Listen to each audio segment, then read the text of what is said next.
Now, there's one paramount issue facing our country at the moment, and I know it is the #1 concern of the CBI, so let me get right to it.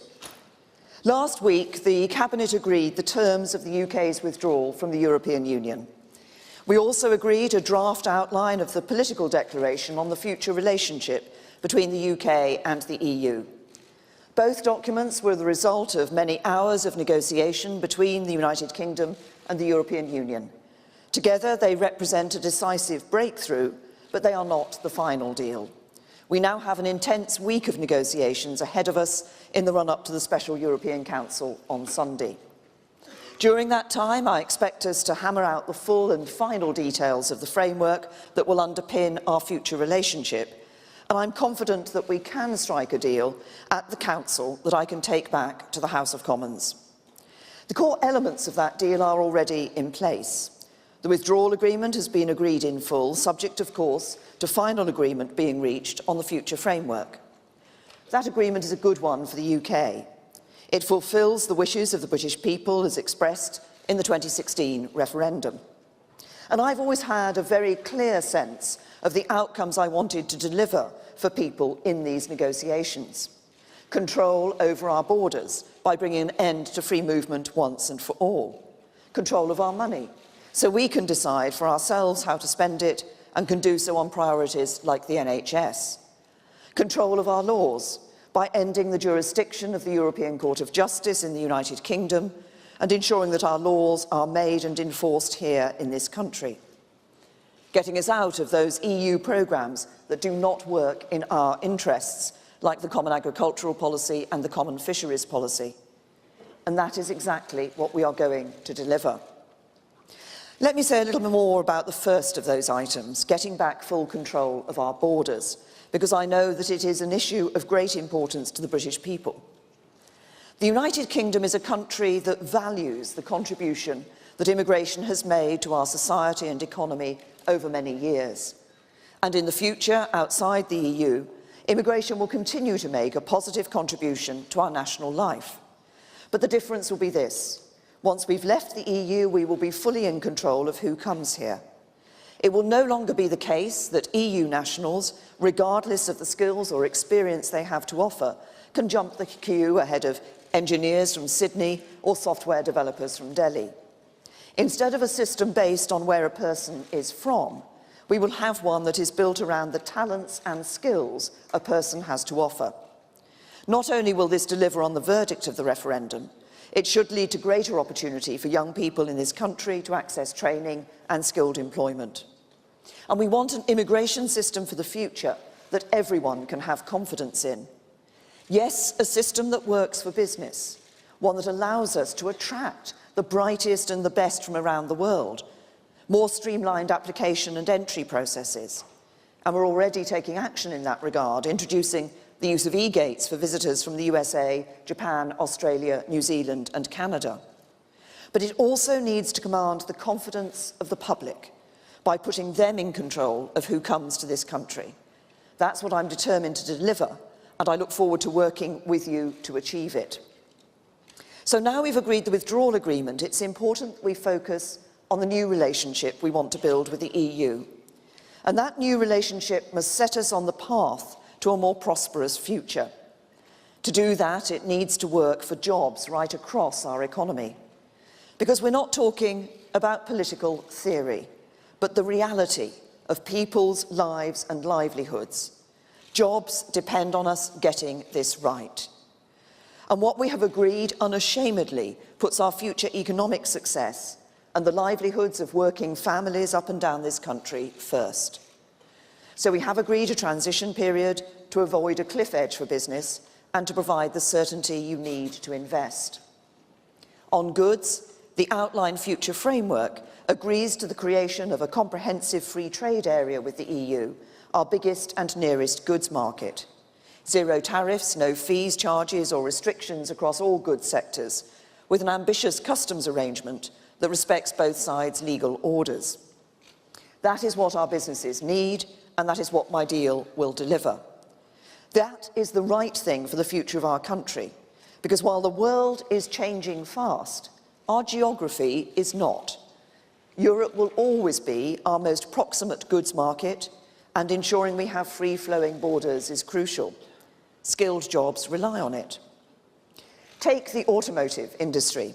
Since 2010, our manufacturing output has increased by 9%, but in auto manufacturing, the growth has been 60%.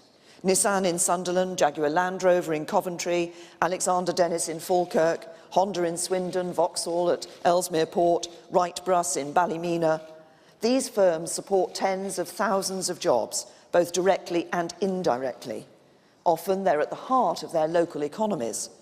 All rely on parts being able to flow across borders to support just-in-time supply chains. The same is true for our food exporters and our supermarkets. The deal proposed will work for all of them and sustain the livelihoods they provide to working people across the UK.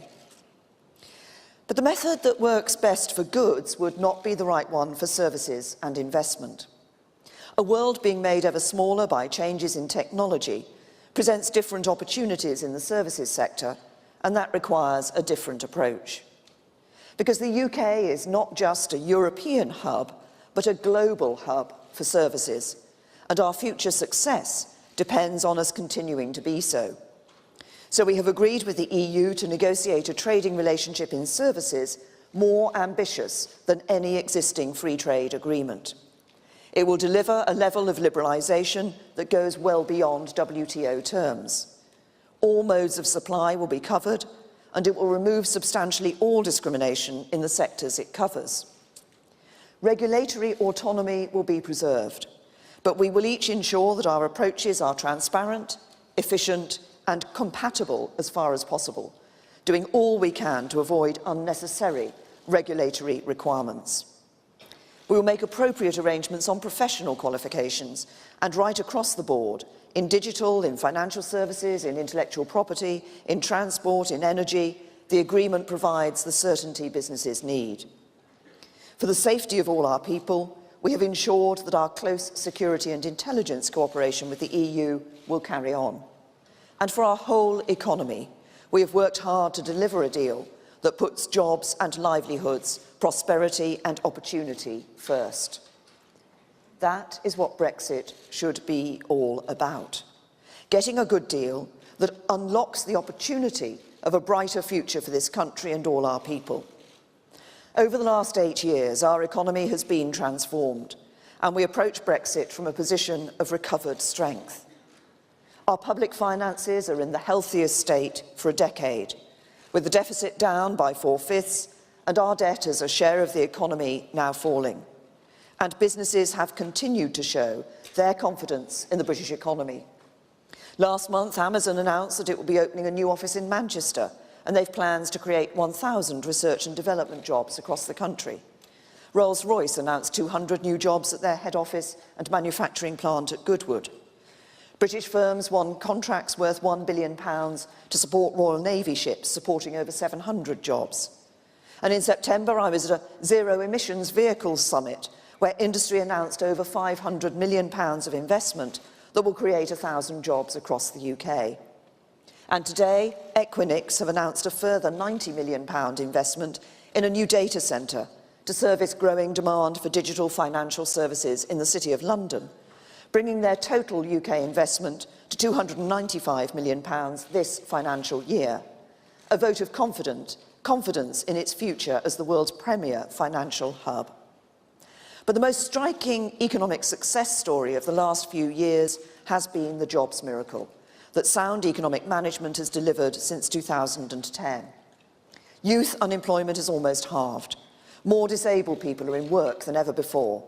The female unemployment rate has fallen to a record low, and 1,000 more people have found work every day.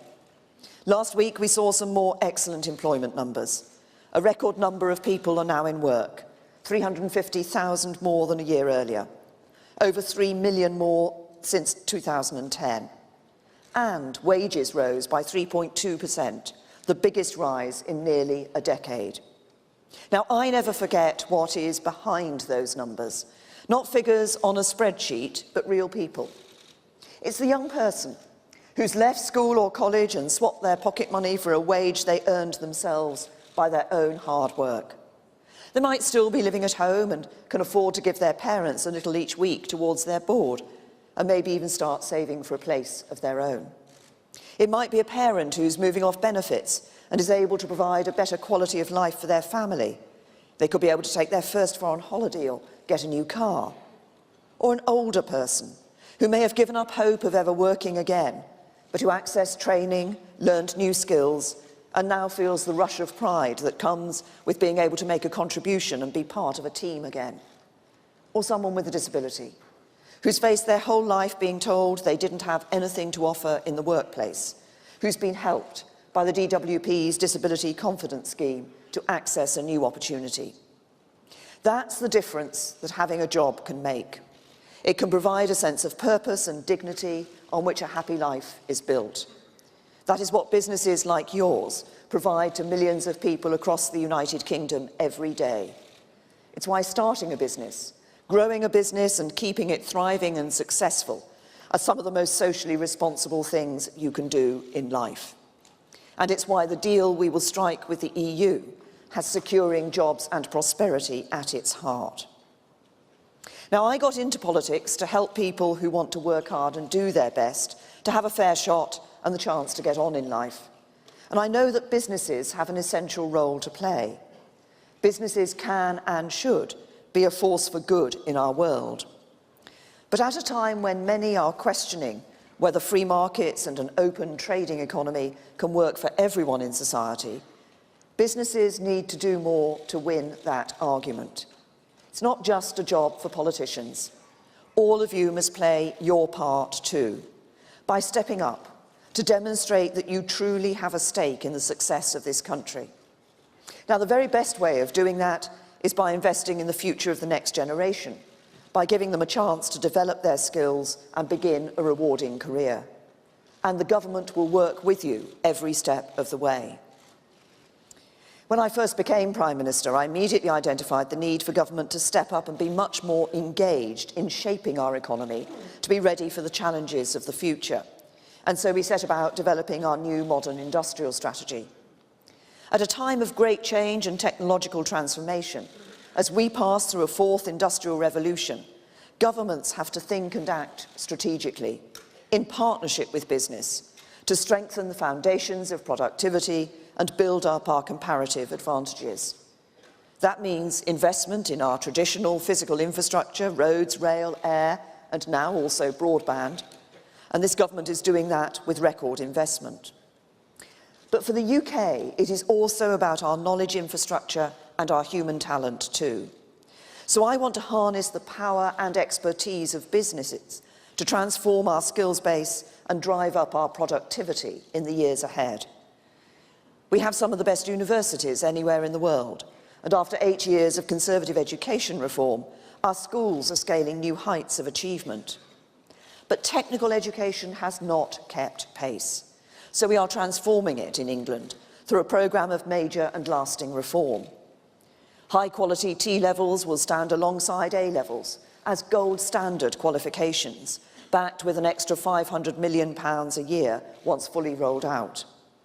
They will represent a step change in quality and ambition for technical education. The average hours a young person spends learning on their vocational course will increase by over 50%, from 600 hours per year to over 900 hours per year. There will be a clear route into higher level technical training and apprenticeships, supported by a reformed apprenticeship levy. New institutes of technology across England will help deliver T-levels, serving key sectors in the locality and helping to drive growth at a local level. And a crucial aspect of the new qualifications will be a high-quality industry placement to help young people gain the experience employers need. Businesses will play a crucial role in delivering these placements, and I want every business leader here to think hard about what opportunities your company can offer to a young person to join your team for up to 3 months. For them, it could be an amazing opportunity to build their skills, learn from your team, and test out what they've learned in an industrial environment.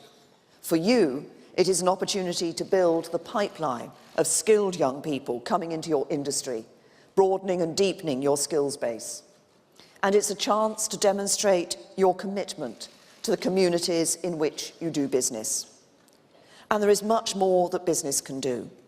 By investing in research and development, you can help the UK become the ideas factory of the future, leading the world in new technology, turning scientific breakthroughs into economic rewards. The government has set an ambitious target of increasing the UK's R&D spend to 2.4% of our national income. Government is doing its bit to achieve that, but we will only succeed if business steps up and plays its part too. In the budget last month, we increased the annual investment allowance from 200,000 to 1 million. It is now for business to make full use of it. By doing more to ensure greater fairness and diversity in the workplace, tackling the gender pay gap, improving BAME representation in the workforce, you can tap into new talent and help restore faith and confidence in business as a great force for social progress. As the gig economy expands, you can ensure that all workers are treated fairly and decently. The CBI is a great partner and champion in making the case for this positive and forward-looking approach, and in all of this, government will be your staunch ally.